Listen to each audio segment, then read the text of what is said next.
عبد الرحمن فزاری قارہ کا رہنے والا ایک شخص 400 لوگوں کو لے کر آیا تھا ذات القرد مدینے سے قریب ایک چراگاہ تھی جہاں رسول اللہ صلی اللہ علیہ وسلم کی اونٹنیاں چرتی تھیں اور کھجوروں کے باغیچے تھے۔ تو اس عبد الرحمن نامی کافر نے حضور کی اونٹنیوں کو قبضہ کر لیا اور کھجوریں بھی چوری کر لیا اور بھاگنے لگا۔ اس وقت مدینے کے ایک صحابی حضرت سلمہ بن اکوع رضی اللہ تعالیٰ عنہ اکیلے تھے۔ انہوں نے 400 لوگوں کو دوڑانا شروع کر دیا۔ وہ اکیلے ہی 400 لوگوں کو دوڑاتے رہے، اتنا دوڑائے کہ وہ سب بھاگتے رہے، کیونکہ مدینہ طیبہ سے اس وقت کوئی اس واقعے کی خبر نہیں پا سکا تھا سوائے حضرت سلمہ بن اکوع کے۔ ان کو رسول اللہ صلی اللہ تعالیٰ علیہ وسلم کا عظیم سپاہی کہا جاتا ہے سلمہ بن اکوع۔ یہ تیز دوڑتے اتنا تھے کہ عربی گھوڑا بھی ان کی دوڑ کو نہیں پکڑ پاتا تھا۔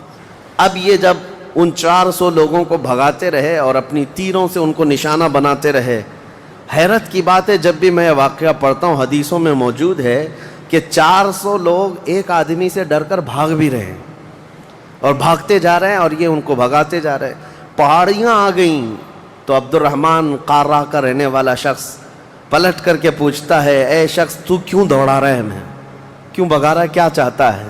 حضرت سلمہ بن اکوع نے کہا، جب تک تمہاری جھولی میں مدینے کی ایک کھجور بھی باقی رہے گی میں تمہیں زندہ نہیں چھوڑوں گا، اور جب تک رسول اللہ کی اونٹنیاں تم نے قبضہ کی انہیں آزاد نہیں کرو گے میں تمہارا راستہ آزاد نہیں رکھوں گا۔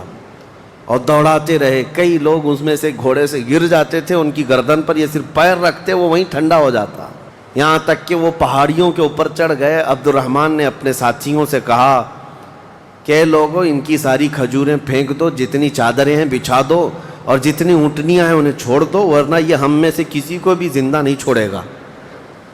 تو اس کی بات پر سارے لوگوں نے اپنی اپنی کھجوریں جو لوٹے تھے مدینے کے باغات سے سب چھوڑ دیا، اونٹنیاں بھی چھوڑ دیں، سب کو جمع کیا حضرت سلمہ بن اکوع نے کھجوروں کو چادر میں، اور تنہا وہ سارا مال اٹھا کر کندھے پر اور حضور کی اونٹنیاں ہانکتے ہوئے مدینے کی طرف لا رہے تھے، اکیلے آ رہے تھے۔ بیچ راستے میں پھر حضرت ابو قتادہ رضی اللہ تعالیٰ عنہ سے ملاقات ہوئی۔